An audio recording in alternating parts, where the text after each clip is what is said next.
You know, there's this one verse in the book of Revelation that, on the surface, sounds like it's all about some far-off future.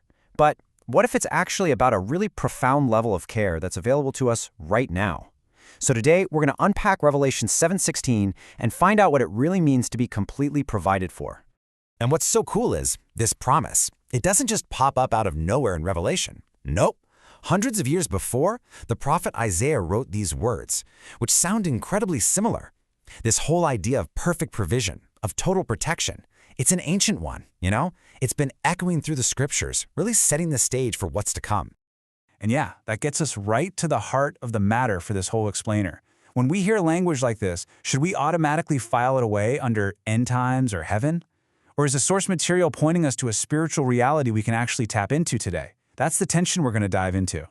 Okay, so here it is. This is our verse. It's a statement of absolute finality, isn't it? No more hunger, no more thirst, no more scorching sun or oppressive heat. We're going to break this down piece by piece and uncover the serious spiritual depth that's packed into this one single sentence. So, let's start with that first part, this incredible promise to end hunger and thirst for good. Now, the source material we're looking at argues that this is about way more than just a full stomach and a cool drink. It's pointing to a much, much deeper kind of satisfaction. And check this out. This slide just lays it out perfectly. On the left, you've got the physical needs we all understand, right? Bread and water. But look over on the right, and you see how Jesus completely redefines them. He takes these basic human needs and shows us their spiritual twin. He's not just offering a loaf of bread. He's saying, I am the bread. He's the very source of spiritual life that promises to satisfy us forever.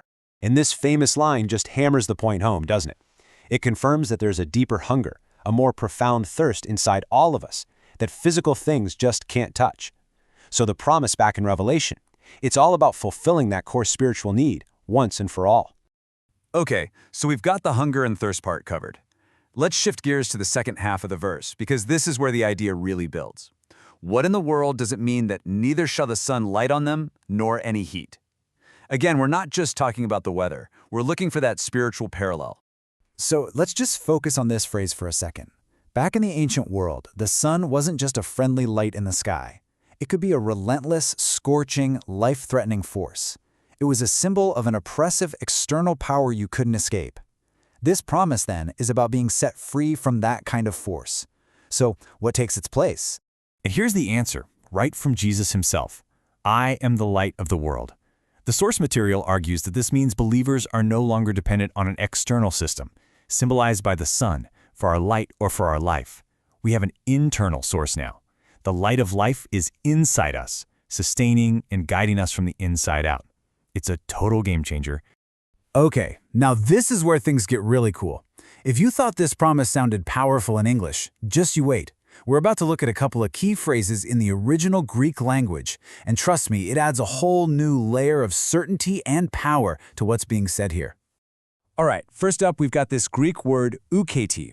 It's used for both hunger no more and thirst anymore. Now, this doesn't just mean they won't be hungry for a bit. It means never again. It's a permanent, irreversible end to that state of need. It's like the door is slammed shut on hunger and thirst and the lock is broken. It's finished.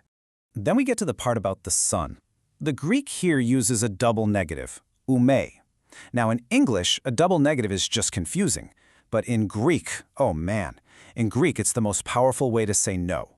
It's an emphatic, absolute, no way, not gonna happen kind of denial.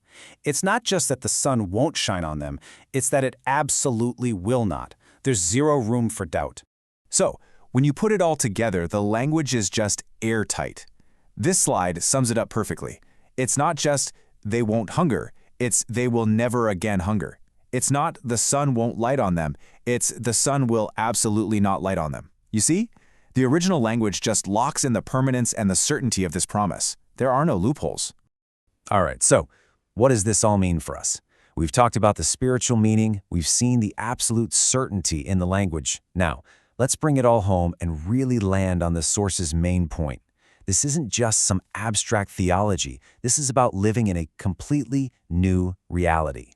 This verse from 2 Corinthians, this is kind of the anchor for the whole thing. If all things are become new, then our relationship with need, with lack, with relying on external things, that has to be new too. The promise in Revelation 7:16 isn't just a future perk. According to the source, it's actually part of the spiritual DNA of this new creature. And that brings us right to the core thesis. The argument is that the cross wasn't just a down payment on a mansion in heaven, it was the event that actually merged heaven and earth, making this new kind of spiritual life possible. So this promise of total provision and protection, it's not something we're just waiting for. It's a present reality that we are invited to access by faith, right now. The work, it says, is finished. So let's just boil this all down real quick. First, the promise of total care in Revelation 7:16 can be seen as a present reality, not just a future hope. Second, the physical stuff, hunger, thirst, sun, all point to deeper spiritual truths fulfilled in Christ. Third, the original Greek shows us this promise is permanent and absolute. And finally, all this means believers can be sustained from the inside out, no longer dependent on those external systems. Which leaves us with one final and kind of challenging thought to chew on. The source material urges us to, by faith, break through this earthen vessel, our physical limits and old ways of thinking, to actually experience this new reality. So the question for all of us to think about is, what does that actually look like in your life today? What old reliance on an external sun needs to be replaced by that internal light of life?